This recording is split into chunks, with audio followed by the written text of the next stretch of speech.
행복한 명절, 즐거운 명절, 승리하는 명절 되시길 주님으로 축복합니다.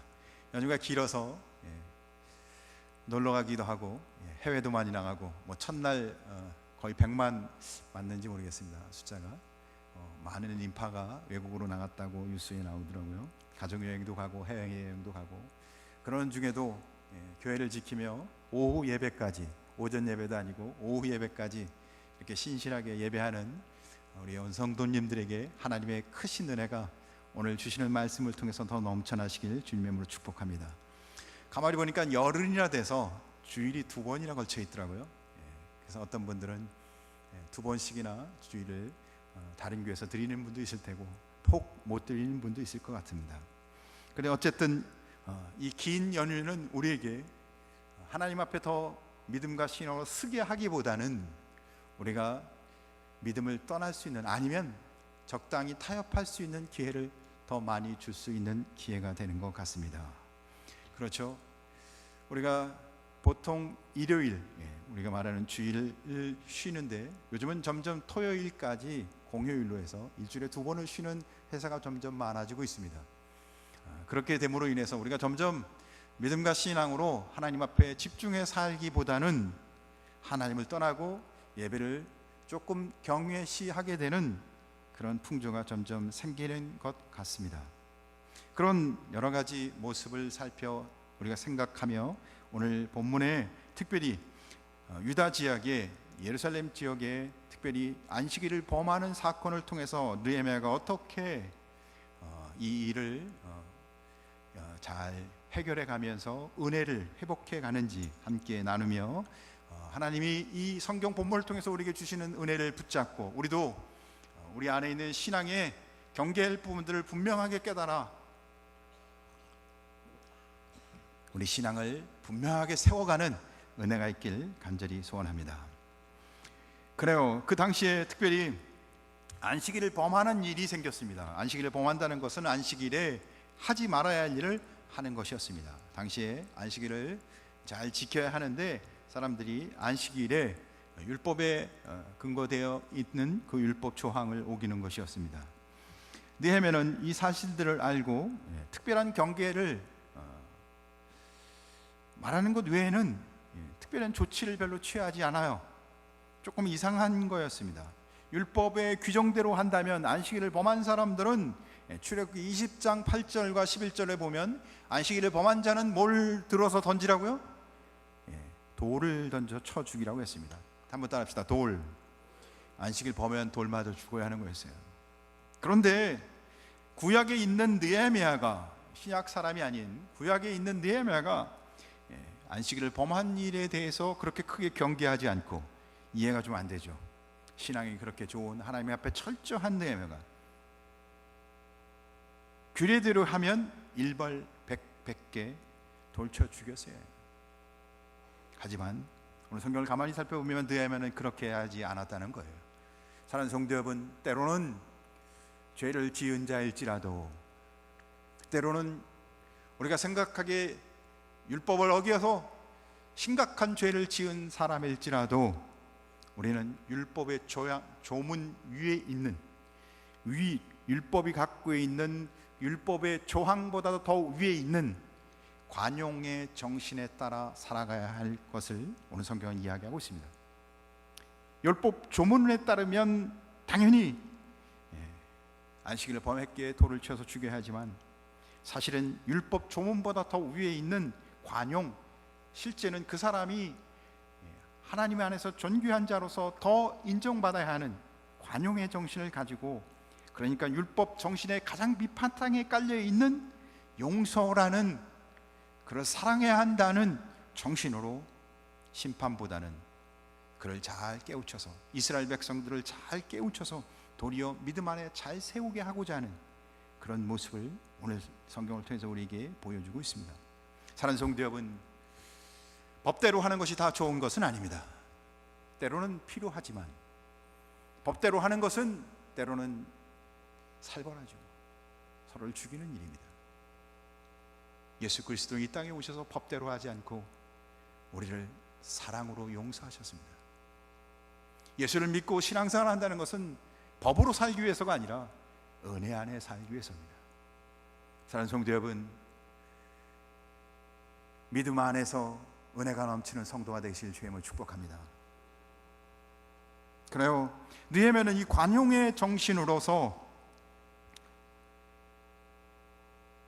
안식일을 범한 자들을 도리어 야단치고 법을 칼날을 들고 그들을 심판하기보다는 관용의 법으로 일단 이야기를 출발하고 있습니다. 사실은 율법을 범한 것은 이스라엘 사람들이 아니었고, 사실은 타 지방 사람들이 예루살렘으로 관내에 들어와서 이런 일을 범하게 되었던 것이었습니다.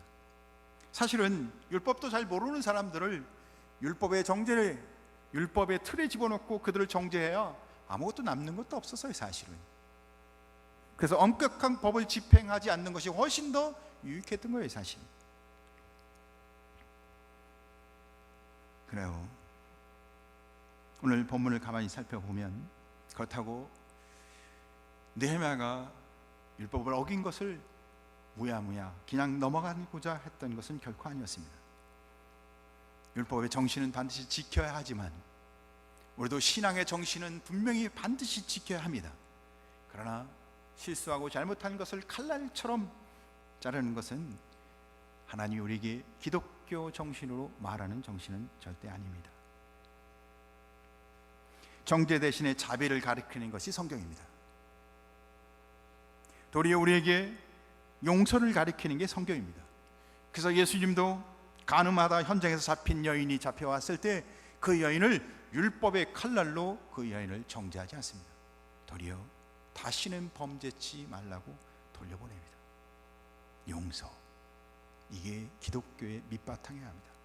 사랑하는 성도 여러분, 자비, 용서, 관용, 이것이 우리 신앙의 밑바탕이 되어서 그 위에 하나님의 법이 쓰는, 믿음과 신앙의 법이 쓰는, 우리가 지켜야 할 신앙의 법도가 쓰는 은혜가 있길 주님의 이름으로 축복합니다. 그런 의미에서 오늘 이 안식일을 우리에게 이야기하고 있습니다. 용서의 마음으로 바른 길로 이끌고자 했던 느헤미야의 마음이 담긴 것이었습니다. 네가 내게 혐의가 있거든 서로 용납하라. 피차 용서하되 주께서 너희를 용서한 것 같이 너희도 그리하라. 사랑하는 성도 여러분, 우리 안에 이런 아름다운 신앙의 은혜가 우리의 신앙의 근간이 되고 우리가 믿음 생활하는 우리의 신앙의 터가 되시길 주님의 이름으로 간절히 소원합니다.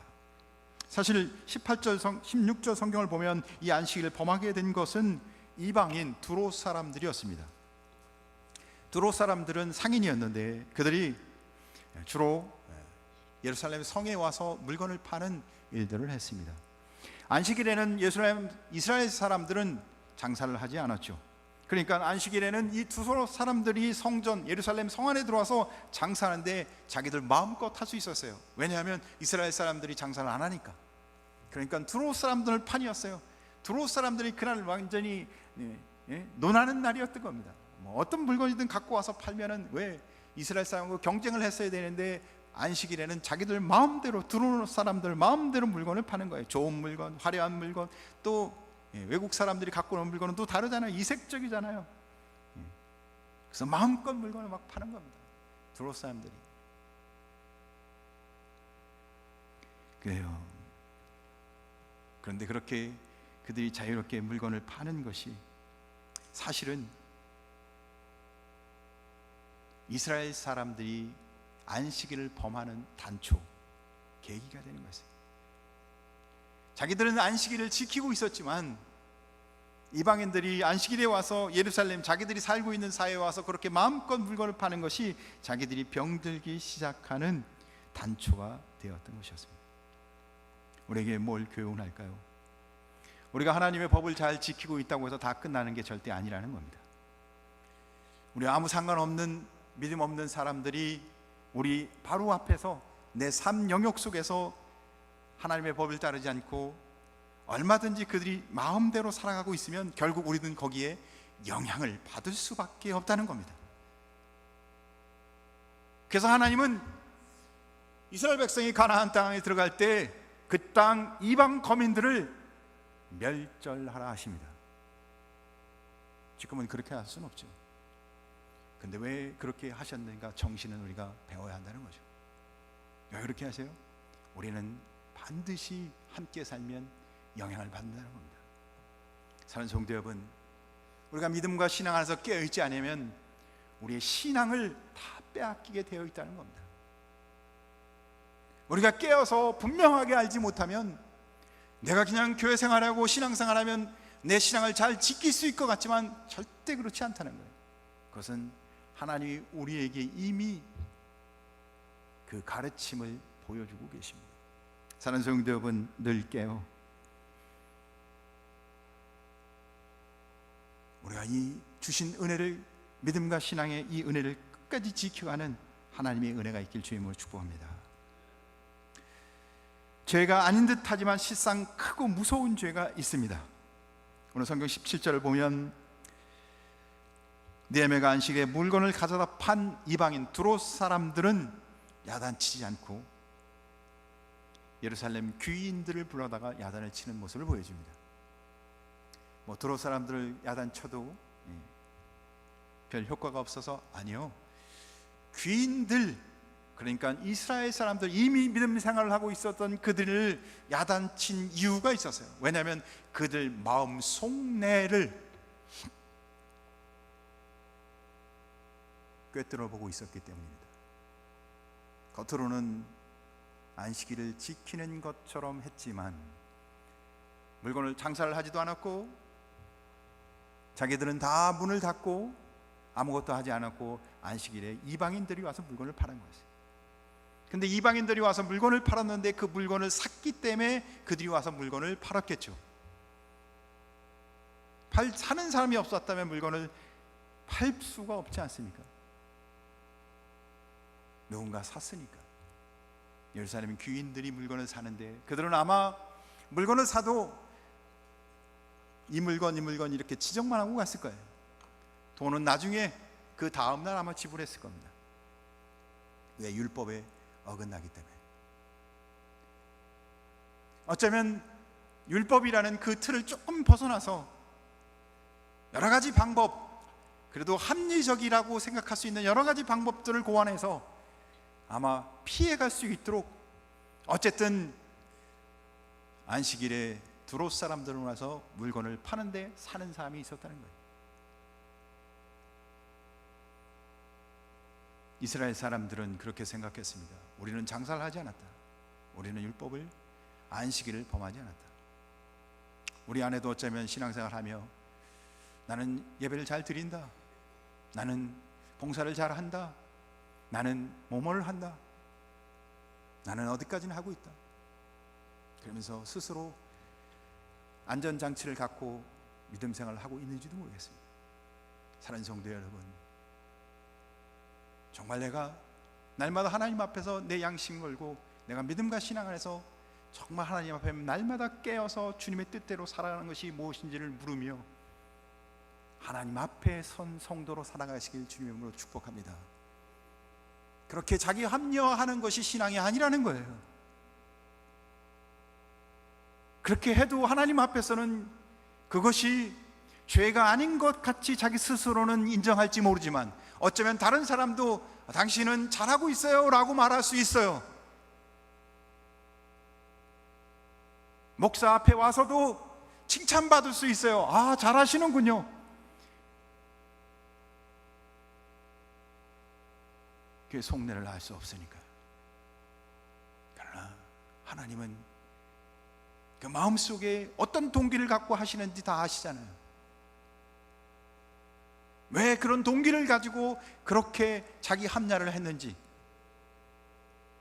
사는 성도 여러분, 죄가 아닌 듯 하지만 실상은 더 크고 무서운 죄가 우리의 삶 속에 있다는 사실을 깨달으며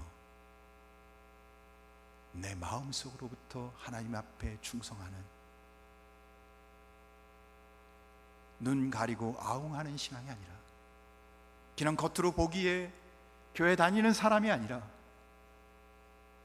참된 안식일을 지키는, 정말 하나님을 만나는 날이 되는, 그냥 장사 안 하는 정도가 나의 신앙의 모습을 드러내는 성도가 아닌, 내가 예수 믿어서 정말 오늘 주님을 만나야 됩니다, 내가 오늘 주님을 만나야 됩니다, 그런 고백이 있는 신앙인이 되시길 주님의 이름으로 축원합니다.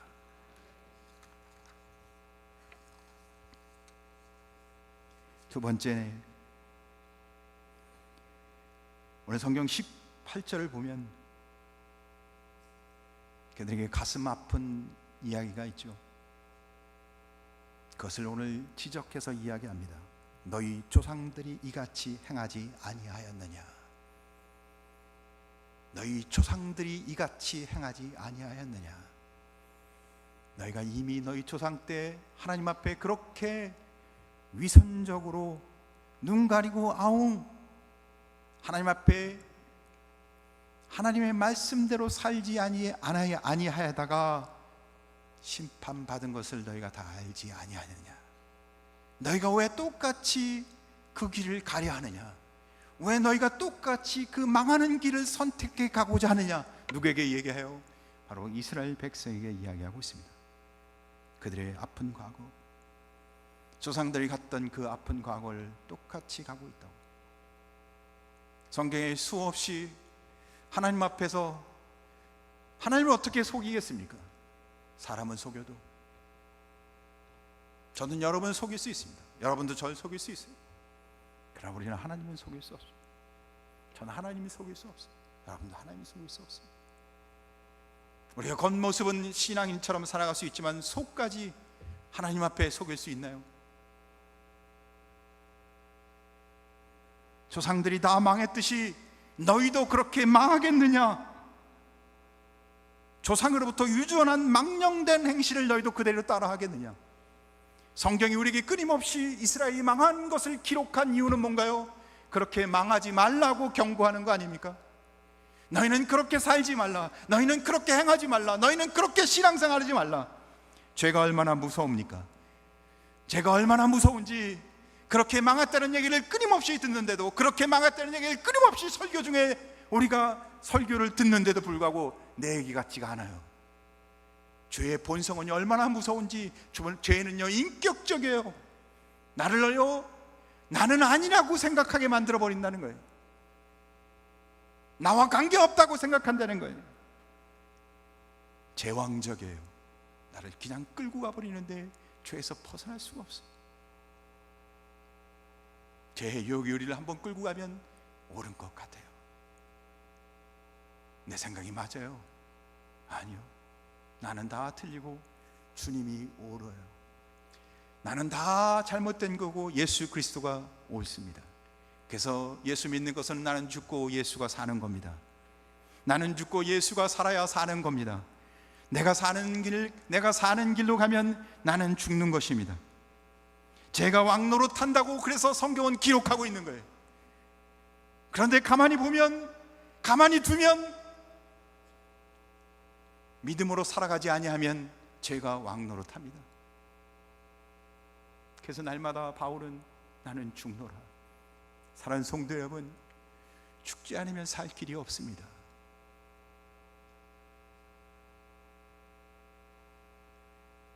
죄가 얼마나 무서운지.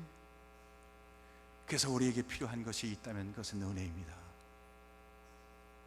오늘 느헤미야는 그래서 마지막에 은혜를 구해요. 큰 은혜, 정말 큰 하나님의 은혜가 필요하다.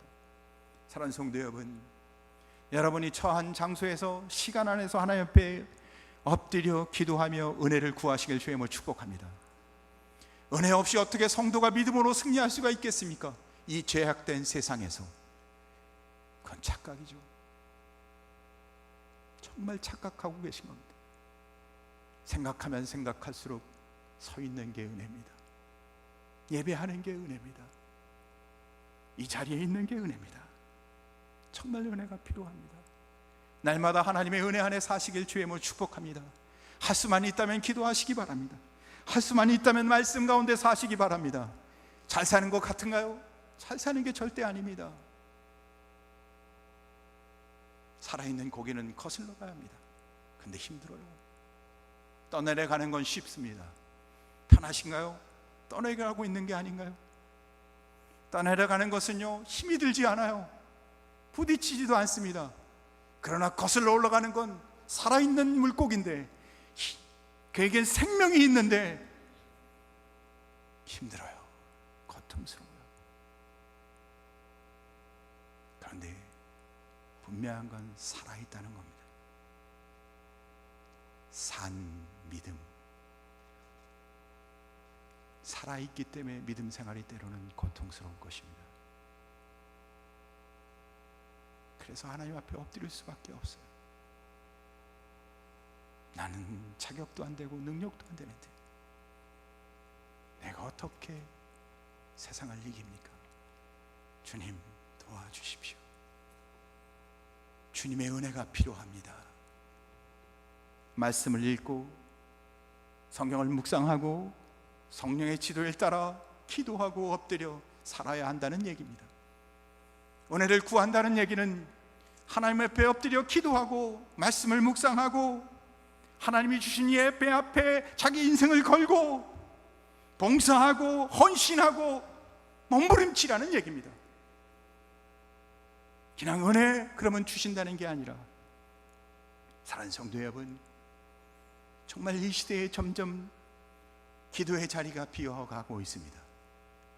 이 시대의 예배의 자리가 점점 비어가고 있습니다. 우리는 성령의 인도하심 가운데 날마다 하나님의 은혜를 경험하며 살아야 합니다. 말씀의 은혜를 경험하며 살아야 합니다. 마지막 세 번째, 시간의 흐름에 따라 우리가 점점 퇴색하는 것이 아니라 변하고 성장해야 합니다. 처음처럼 마지막까지 우리의 신앙을 지켜야 합니다. 오늘 20절을 보면 느헤미야가 안식일을 범할 때 그것을 방지하기 위해서 안식일에 와서 장사하는 사람들을 못하게 위해서 성문을 폐쇄해버립니다. 성문을 폐쇄하니까 도로 사람들이 성문 밑에 와서 잡니다. 사람들이 그렇잖아요. 시간이 지나거나 또는 확고한 어떤 결심을 가졌더라도 시간이 좀 바뀌고 그러면 좀 유들유들해지기도 하고 환경이 바뀌기도 하고 유들이라든 거 있고 그렇잖아요. 그러니까 한두 번 와서 성 밑에 와서 잡니다. 성 밑에 와서 자는데 다시는 너희가 와서 자면 너희를 체포하겠다고 얘기합니다. 단호하게 이야기하죠. 시간이 흘러도 한두 번 테스트를 해봤는데도 느헤미야가 변함이 없어요. 개혁 의지, 새로운 결심 흔들리지 않고 분명하여. 사랑하는 성도 여러분, 시간이 지나도 변하지 않는 신앙이라는 건 뭘까요? 내가 하나님 앞에 서 있는 모습에 그 자리를 시간이 변화도 변함없이 그 자리를 지키고 있다는 뜻 아닙니까? 사랑하는 성도 여러분, 날마다 변함없는 하나님의 은혜를 가지고 있어야 할 자리에 있는 성도가 되길 주님을 축복합니다.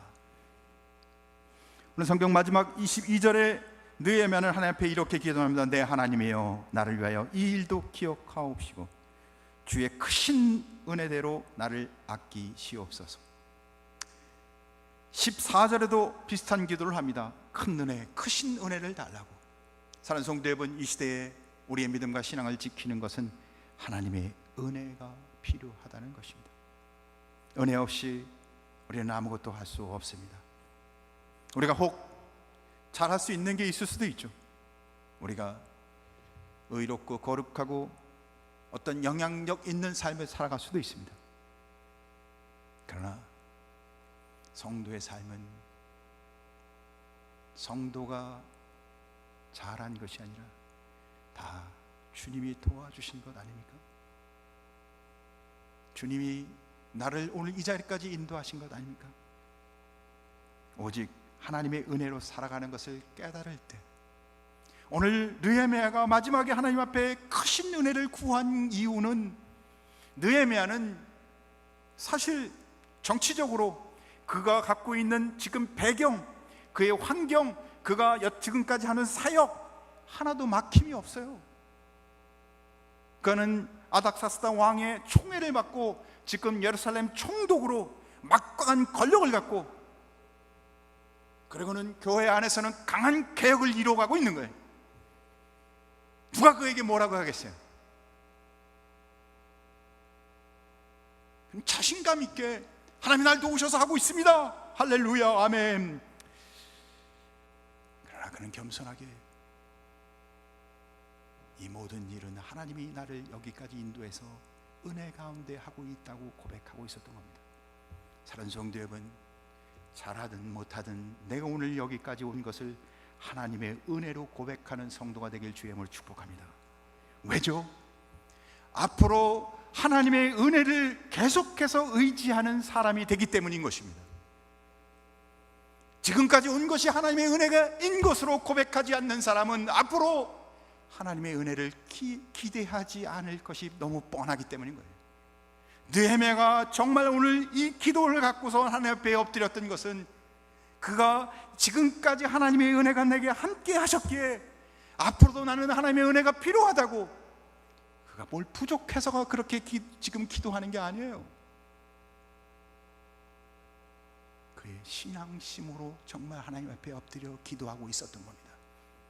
잘났다고, 잘하고 있다고, 못한다고, 못났다고 자기가 갖고 있는 현실의 삶에 근거해서 신앙 고백하지 마시고, 내 삶 속에 함께 하시는 하나님의 은혜, 나와 동행하시는 살아계시는 예수 그리스도의 십자가의 보혈을 의지하여 주님의 은혜를 고백하고 앞으로도 그 은혜 앞에 엎드리는 성도가 되시길 주님의 이름으로 축복합니다. 고린도전서 15장 10절, 나의 나된 것은 하나님의 은혜로 된 것이니 내게 주신 그 은혜가 헛되지 아니하며 내가 모든 사도보다 더 많이 수고하였으나 내가 아니요 오직 나와 함께 하신 하나님의 은혜로다. 아멘.